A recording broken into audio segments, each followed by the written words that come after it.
Pria yang baru pensiun militer ini pulang dan mendapati desanya penuh mayat kelaparan. Melihat pemandangan memilukan itu, Lotte mencemaskan keluarganya. Ia segera memacu kudanya menuju rumah yang selama ini sangat ia rindukan. Perasaan buruk langsung memenuhi setiap sel di tubuhnya. Benar saja, ketika ia pulang ke rumah, ia mendapati rumahnya bukan hanya sudah lama rusak parah, tetapi kini bahkan telah dijadikan kandang babi oleh tetangganya. Lotte menatap tajam ke arah tetangganya, lalu dengan suara bergetar ia bertanya di mana keluarganya sekarang. Melihat Lotte yang tiba-tiba muncul di hadapannya, tetangganya tampak panik dan buru-buru melepas topi dari kepalanya. Lalu dengan suara gemetar memberitahu Lotte, ibumu karena kelaparan sudah mati kelaparan 5 bulan yang lalu. Adikmu juga telah dihukum gantung karena menyerang polisi.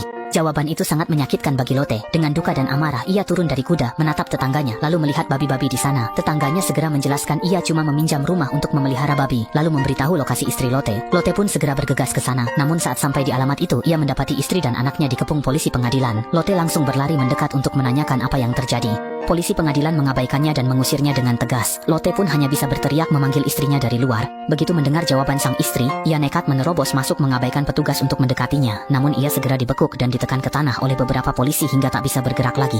Sang istri pun membawa kedua anaknya keluar kamar. Lalu beberapa pria di atap mulai membongkar dan merobohkan rumah itu. Tiba-tiba adiknya keluar kamar. Dengan marah demi membela rumahnya, ia langsung menyerang pemimpin pembongkaran tersebut.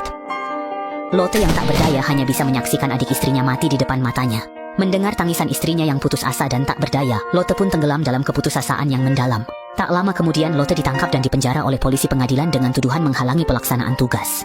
Kepala polisi yang menganggap nyawa tidak berharga itu menatap tajam pedang melengkung yang disita dari Lotte, lalu dengan hina memvonisnya hukuman gantung. Alasannya, mengganggu petugas dianggap menghina otoritas penegakan hukum. Mendengar itu, Lotte yang marah langsung melawan. Kepala polisi yang baru sadar itu pun buru-buru menarik pedang dari mulutnya. Pada saat yang sama, dua petugas pengadilan yang mendengar keributan tiba-tiba muncul di hadapan Lotte sambil mengacungkan senjata.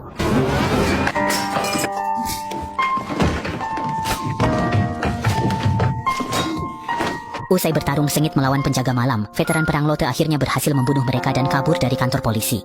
Usai kabur, ia segera mencari anak istrinya. Namun saat tiba, ia melihat atap rumah hancur total. Melihat istri dan putrinya tergeletak tak bernyawa, dada Lotte terasa sangat perih. Ia ingin memanggil istrinya, tapi bibirnya hanya bergetar tanpa suara. Ia perlahan mundur keluar rumah, memandang ke sekeliling dengan putus asa, hanya merasa seluruh dunia tiba-tiba berputar dan menjadi kelabu tanpa sedikit pun warna.